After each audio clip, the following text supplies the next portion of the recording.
Baik, bismillahirrahmanirrahim. Assalamualaikum warahmatullahi wabarakatuh. Ya, mari kita lanjutkan perkuliahan kita.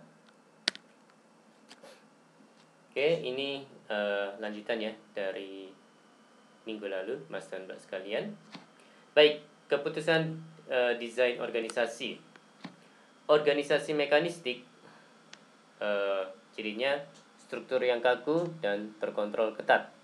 Poin-poinnya ada spesialisasi yang tinggi, departementalisasi yang kaku, rentang pengendalian yang sempit, formalisasi yang tinggi, jaringan informasi yang terbatas, komunikasi arah bawah, sedikitnya partisipasi dalam pengambilan keputusan oleh para pekerja level bawah. Sedangkan untuk yang organisasi organik, cirinya adalah struktur yang adaptif dan fleksibel. Ya, poin-poinnya: pekerjaan tidak terstandarisasi. Oke, saya ulangi poin-poinnya. Pekerjaan tidak terstandarisasi, dikelola dalam tim pekerja, kurangnya pengawasan langsung, sedikitnya aturan formal, jaringan komunikasi terbuka, dan memberi wewenang kepada karyawan. Oke, ini terkait dengan mekanistik versus organic organization. Untuk yang mekanistik, ciri-cirinya spesialisasi tinggi, departementalisasi tinggi, rantai komando jelas, rantai kendali sempit, sentralisasi, dan formalisasi tinggi. Sedangkan organik, ciri-cirinya tim lintas fungsional, tim lintas hierarkis, informasi mengalir bebas, rentang kendali yang luas, desentralisasi, dan formalisasi rendah. Oke, masuk ke pembahasan terkait dengan faktor kontingensi. Keputusan struktural dipengaruhi oleh poin-poinnya: keseluruhan strategi organisasi. Ya, ini struktural organisasi mengikuti strategi. Kemudian ukuran organisasi, perusahaan berubah dari organik ke mekanis. Perusahaan berubah dari organik ke mekanis ketika ukurannya tumbuh besar. Kemudian teknologi yang digunakan oleh organisasi. Perusahaan mengadaptasikan struktur mereka terhadap teknologi yang mereka gunakan. Kemudian ada tingkat ketidakpastian lingkungan. Ini lingkungan dinamis membutuhkan struktur organik, struktur mekanis membutuhkan lingkungan yang stabil.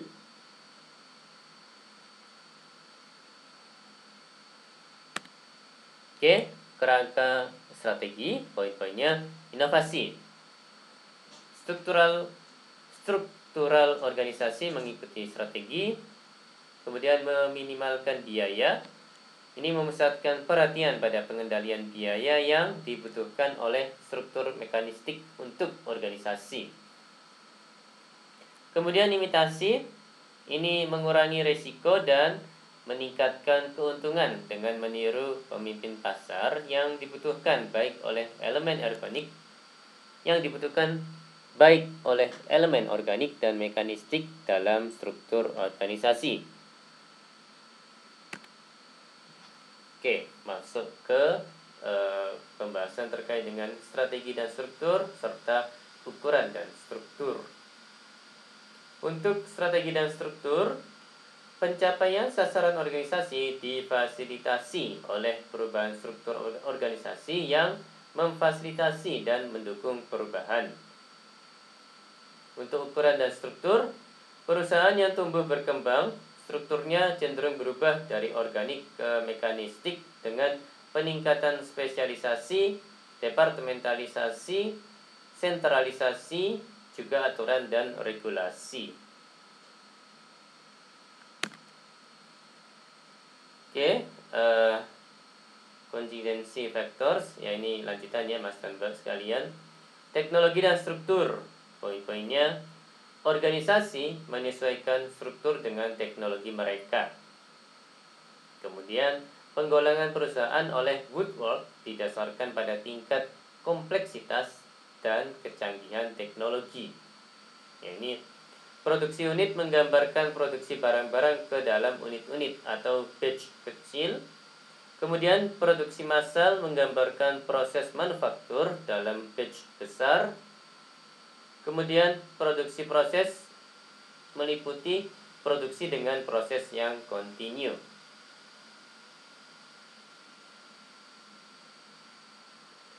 Teknologi rutin sama dengan organisasi mekanistik, dan teknologi kurang rutin sama dengan organisasi organik.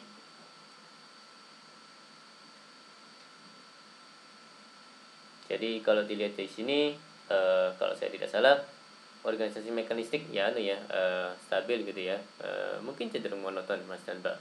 Makanya teknologinya rutin dipakai terus menerus gitu ya, kalau saya tidak salah. Oke. Ini terkait Woodward's findings on technology, structure, and effectiveness. Jadi ada kalau di bagian vertikalnya ini ada karakteristik struktural dan ada struktur yang lebih efektif. Sedangkan di bagian di bagian horizontalnya ada produksi unit, ada produksi massal, dan ada produksi proses gitu ya Mas dan Mbak ya. Ya, ini bagian barisnya ya, ada baris karakteristik struktural, ada baris struktur yang lebih efektif, dan ini ada kolom produksi unit, ada kolom produksi massal, dan ada kolom produksi proses. Jadi untuk yang produksi unit dengan karakteristik struktural gitu ya, ada diferensiasi vertikal rendah, ada diferensiasi horizontal rendah, ada formalisasi rendah, dan untuk produksi unit dengan struktur yang lebih efektif ini organik ya Mas dan Mbak ya. Untuk yang ini produksi massal dengan karakteristik struktural, ini diferensiasi vertikal sedang, diferensiasi horizontal tinggi, dan formalisasi tinggi. Dan untuk produksi massal dengan struktur yang lebih efektif, ini mekanistik ya Mas dan Mbak ya. Kemudian ini produksi proses dengan karakteristik struktural, ada diferensiasi vertikal tinggi, ada diferensiasi horizontal rendah, dan ada formalisasi rendah. Dan untuk produksi proses dengan struktur yang lebih efektif ini organik ya Mas dan Mbak ya. Oke, ketidakpastian lingkungan dan struktur. Poin-poinnya, struktur organisasi mekanistik cenderung lebih efektif dalam lingkungan yang stabil dan sederhana.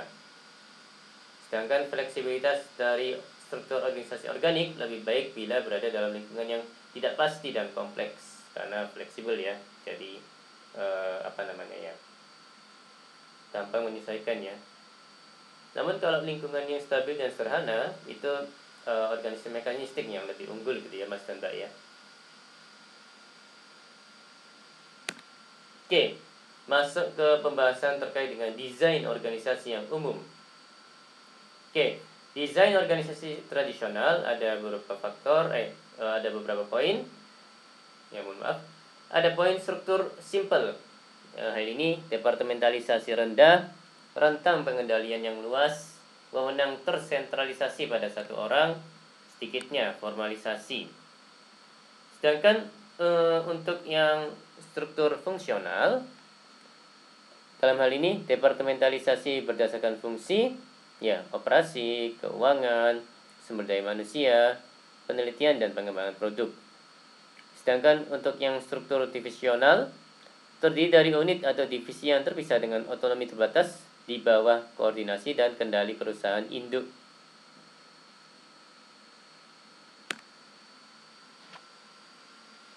Ya, ini kekuatan dan kelemahan desain organisasi tradisional. Jadi untuk yang struktur simple, kekuatannya cepat, fleksibel, pemeliharaannya hemat, dan akuntabilitasnya jelas.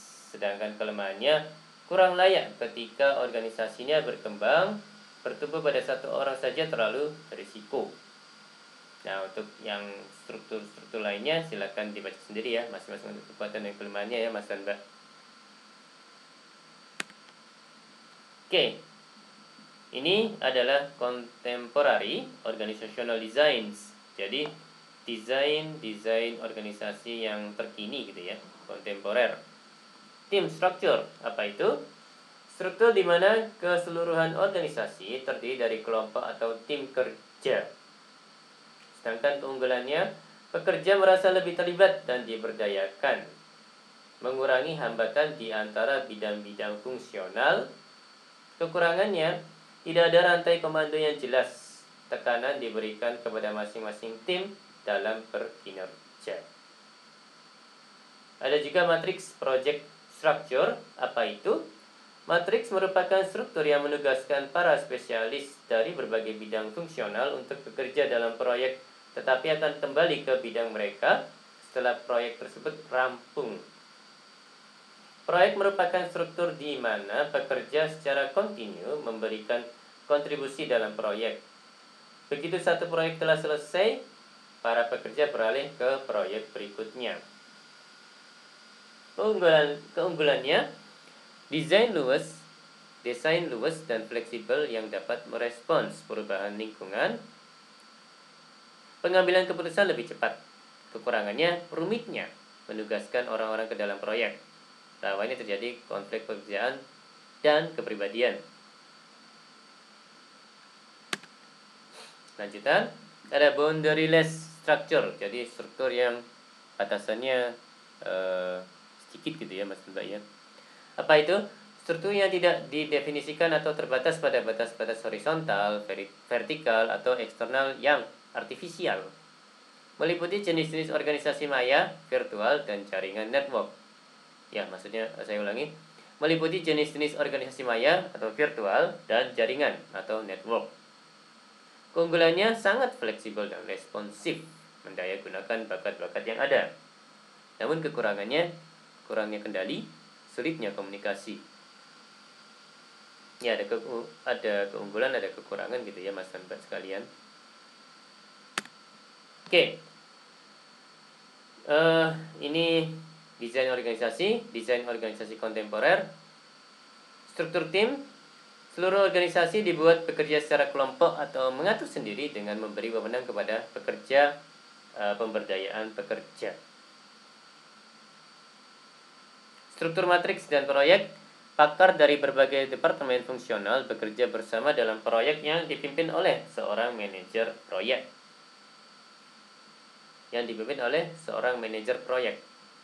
Rantai komando ganda sama dengan memiliki dua manajer bidang fungsional dan manajer proyek. Pada struktur proyek, pekerja bekerja secara berkelanjutan dalam proyek, bergerak dari satu proyek ke proyek lainnya di mana semua proyek selesai dikerjakan. Ini penting ya Mas dan Mbak ya. Banyak proyek, yang penting adalah semua proyek diselesaikan dengan baik ya Mas dan Mbak ya. Jangan tidak selesai semua gitu. Oke, ini contoh dari organisasi matriks ya Mas dan Mbak. Jadi ini ada divisi ya, R&D, divisi marketing, divisi customer services, kemudian ada divisi human resources, ada divisi finance, dan ada divisi information systems gitu ya. Jadi ini ada untuk produk 1 ada grup R&D sendiri gitu ya. Untuk produk 2 ada grup R&D sendiri, dan juga untuk produk 3 ada grup R&D sendiri gitu ya Mas dan Mbak ya. Kemudian ini mungkin ya untuk masing-masing produk, maksudnya ada grup R&D, ada grup marketing, ada grup CS, ada grup HR, grup HR, kemudian grup finance, dan grup IS sendiri gitu ya Mas dan Mbak ya, kalau saya tidak salah.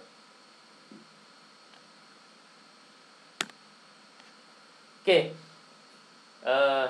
ini berikutnya masih terkait dengan desain organisasi kontemporer. Poin berikutnya, organisasi tanpa batas. Desain organisasi yang fleksibel dan tidak terstruktur yang berniat memupus batasan eksternal antara organisasi dengan pelanggan dan pemasok. Ini menghilangkan batasan internal horizontal. Poin-poinnya, menghapuskan rantai komando, memiliki rentang kontrol yang tidak terbatas, dan menggunakan penugasan tim daripada departemen. Ini menghilangkan batasan eksternal, menggunakan organisasi maya atau virtual, jaringan atau network, dan struktur organisasi modular agar lebih dekat dengan pemegang saham. Oke, menghilangkan batasan eksternal. Jadi poin-poinnya: virtual organization, organisasi maya, organisasi yang terdiri dari tim karyawan inti purna waktu dan spesialis eksternal yang secara temporer disewa untuk mengerjakan suatu proyek. Kemudian ada network organization, organisasi jaringan. Ini organisasi yang menggunakan para pekerjanya untuk melakukan sebagian kegiatan pekerjaan dan jaringan pemasok luar untuk memberikan komponen produk atau proses kerja yang dibutuhkan. Kemudian ada modular organization. Ini organisasi modular, perusahaan produksi yang menggunakan pemasok luar untuk menyediakan komponen produk untuk operasi pemasangan terakhir.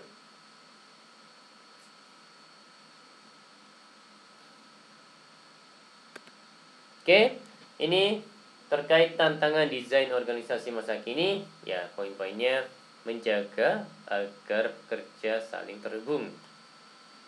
Kemudian membangun organisasi pembelajar dan mengelola permasalahan struktur. Saya ulangi, mengelola permasalahan struktural global. Nah, ini implikasi kultural atas elemen-elemen desain organisasi.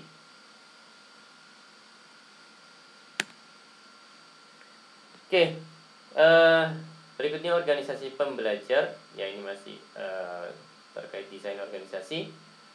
Ini poin-poinnya: organisasi yang telah mengembangkan kapasitas untuk secara kontinu belajar, beradaptasi, dan berubah hingga karyawan menerapkan pengetahuan manajemen mereka. Kemudian ada karakteristik dari organisasi pembelajar. Ini poin-poinnya: tim terbuka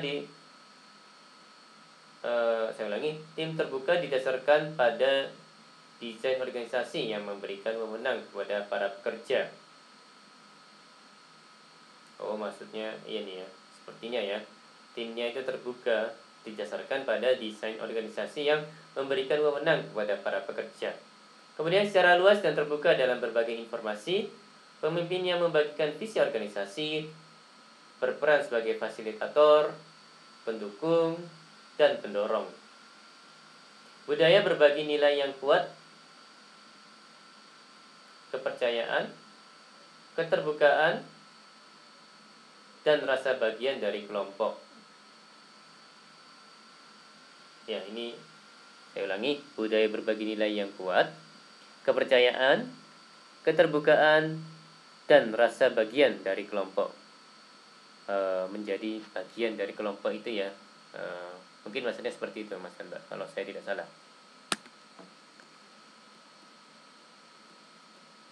Oke, baik, demikian perkuliahan kali ini. Ya, mohon maaf kalau ada kata-kata yang salah.